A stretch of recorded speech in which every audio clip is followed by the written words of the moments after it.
नमस्कार, मैं ऋचा सिंह और आप देख रहे हैं सी न्यूज भारत। वक्त हो चुका है न्यूज बुलेटिन का। तो बात करते हैं अहमदनगर की, जहां श्रमिकों का सशक्त संगठन बनाकर उन्हें घरेलू सामग्री का वितरण किया गया। साथ ही बात होगी बरेली की, जहां दबंग भाइयों के कहर से परेशान होकर परिवार ने उठाया खौफनाक कदम, और बताएंगे कि कैसे रायसेन में बाघ को शहर में देखा गया। और भी तमाम खबरों पर आइए करते हैं विस्तार से चर्चा। अहमद जिले के शेवगांव तालुका में निर्माण क्षेत्र के असंगठित श्रमिक भाई बहनों के लिए पिछले 11 वर्षों से जनशक्ति मजदूर संघ के प्रवक्ता अन शिवाजी राव काकड़े, जिला परिषद सदस्य हर्षदा काकड़े के माध्यम से न्याय दिलाने का कार्य किया जा रहा है। असंगठित श्रमिकों और भवन और अन्य निर्माण श्रमिकों ने कल्याण बोर्ड से अपना पंजीकरण कराया है। ऐसे निर्माण श्रमिकों को शेवगांव में सरकार के कल्याण बोर्ड द्वारा घरेलू सामान वितरित किए गए और जनशक्ति श्रमिक संघ के अध्यक्ष संजय दुधाड़े, उपाध्यक्ष शिवाजी राव लांडे और सचिव अकबर भाई शेख अशोक ढाकने ने किया। और सरकार ने कल्याण बोर्ड की स्थापना की है। इसका उद्देश्य भवन और अन्य निर्माण श्रमिकों को सुरक्षा के साथ साथ उनके स्वास्थ्य और अन्य कल्याणकारी योजनाओं को प्रदान करना है। हालांकि चूंकि रियायतों के नाम पर श्रमिकों को लूटा जा रहा है, इसलिए ट्रेड यूनियन मांग कर रहे हैं कि वरिष्ठ अधिकारी श्रमिकों से जानकारी लें और संबंधित के विरुद्ध कार्यवाही करें। अहमदनगर से सी न्यूज संवाददाता जयप्रकाश बागड़े की रिपोर्ट। बरेली के थाना क्षेत्र फरीदपुर में उस समय हड़कंप मच गया जब तहसील क्षेत्र के ग्राम खानपुरा के रहने वाले सोमेंद्र ने अपने भाइयों की प्रताड़ना और मकान एवं जमीन पर कब्जे को लेकर उसने कई बार जिला स्तर से लेकर तहसील एवं थाना पुलिस को अपनी समस्या का प्रार्थना पत्र देकर निराकरण कराए जाने की मांग की थी, मगर उसे कहीं से न्याय जब नहीं मिला तो वह बुधवार को फरीदपुर तहसील में अपनी मां, बहन एवं दादी के साथ पहुंच गया और स्वयं अपने मां एवं बहन के ऊपर डीजल डालकर परिवार समेत आत्मदाह करने का प्रयास किया और मौके पर खड़े लोगों ने तत्काल उसे बचा लिया। जैसे ही इसकी जानकारी उप जिलाधिकारी निधि डोडवाल, तहसीलदार दुष्यंत प्रताप सिंह, नायब तहसीलदार अभिषेक तिवारी को हुई, सभी लोग मौके पर पहुंच गए और पीड़ित परिवार से मिलकर उनकी समस्या को सुना। पीड़ित ने अपने परिवार समेत रोते बिलखते हुए उपस्थित अधिकारियों को अपनी आपबीती बताई, जिस पर मौजूद अधिकारियों ने शीघ्र ही मामले की जांच कर दोषियों के खिलाफ कार्यवाही करने का आश्वासन दिया। वहीं तहसीलदार दुष्यंत प्रताप सिंह ने पीड़ित को परिवार समेत थाने भेज दिया है। कहाँ तक भाषण रहे थे? क्या नाम है आपका? सोमेंद्र। कहाँ रहते हैं आप? कनपुरा। क्या समस्या है आपकी? समस्या क्या है, हमारे भैया ने मजे का कब्जा कर लो है और परसों वाले दिन हमारे रुपये निकाल दिए। हमने बैंक से लोन कराओ, जगह बनवान की ताई 60,000 रुपया धरो निकाल लिए हमारो। इसकी हमारे तय रोज मातंगे दोनों भैया हमारे, मगर हमारी कोई सुनता ना है। इसकी शिकायत नहीं की आपने? शिकायत करी, हर जगह करी। डीएम साहब के बिना ना सुनी। डीएम साहब 3 बार जा चुकी, कोई ना सुन रहे हमारी। चौकी पर गए तो मैंने रिपोर्ट लिखने की मतलब गाली दे के भगा दो। आज हमारी मम्मी है तो ऊपर हम डीजल रख दो, आगे लगाने के चक्कर में कोई सुनिए ना। तुम क्या नाम है आपका? सीता देवी। कहाँ रहती हैं आप? खनपुरा। क्या समस्या है आपकी? हाँ, हमारे लड़का 2 नाती हैं हमारे भी, हमारे जाकर माता गाड़ी देता। हम तो रात ना, हम तो झूठ बोलेंगे ना, हम तो अपन लड़की नहीं कर रात तंगे। हाँ, किसको मारते हैं? हमारे जा बेटा का लिखा तो मार तंगे रोजो। कौन मार रहा है? हमारे नाती। इसकी शिकायत की आपने? गए, हम थाने को गए साहब, हम थाने को गए, यूँ आए। फिर क्या हुआ? कोई कौन सुनिए ना, किसी ने नहीं। हाँ। बरेली से सी न्यूज संवाददाता प्रमोद शर्मा की रिपोर्ट।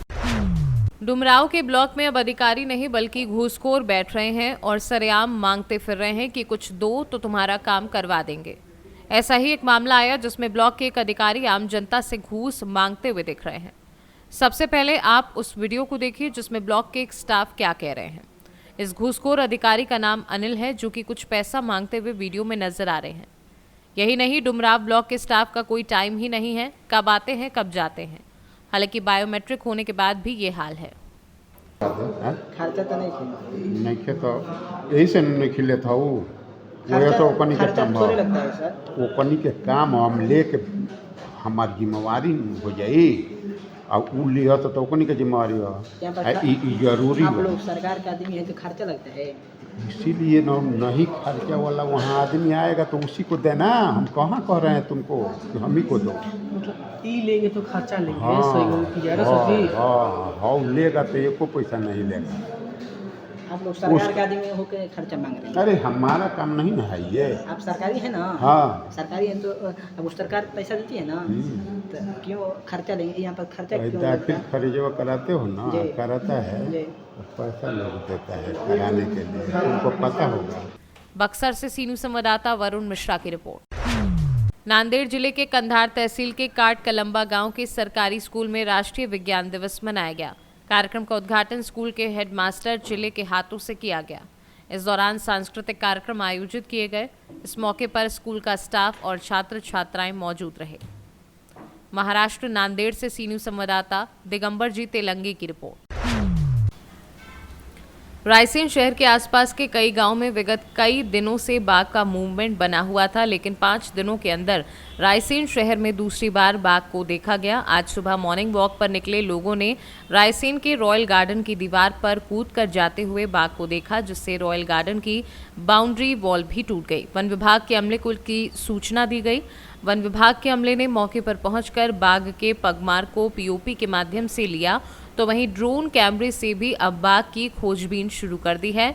वन विभाग के डीएफओ विजय कुमार का कहना है कि आम जनता को सावधानी बरतनी चाहिए और शाम 5 बजे के बाद सुबह 8 बजे तक अकेले नहीं जाना चाहिए। वहीं डॉग स्क्वाड को बुलाकर बाघ की खोज की जा रही है। वहीं वन विभाग अब आसपास के क्षेत्र में कैमरे लगाकर बाघ की निगरानी रखने की बात कर रहा है, जिससे बाघ का रेस्क्यू करके उसे कहीं दूर जंगल में छोड़ा जा सके। वहीं प्रत्यक्षदर्शियों का कहना है कि मैंने अपने खेत से बाघ को निकलते हुए देखा तो मैं बुरी तरह से डर गया था। क्या देखा सुबह आज आपने? सर सवेरे देखा यहाँ से एक बाघ चला हुआ आ रहा था। हम वहाँ पर बैठे हुए थे अपने कमरे के पास में, वहाँ पर बहुत तेज आवाज़ आ रही थी और वो एकदम निकल गया देखते हुए, फुर्ती में था वो।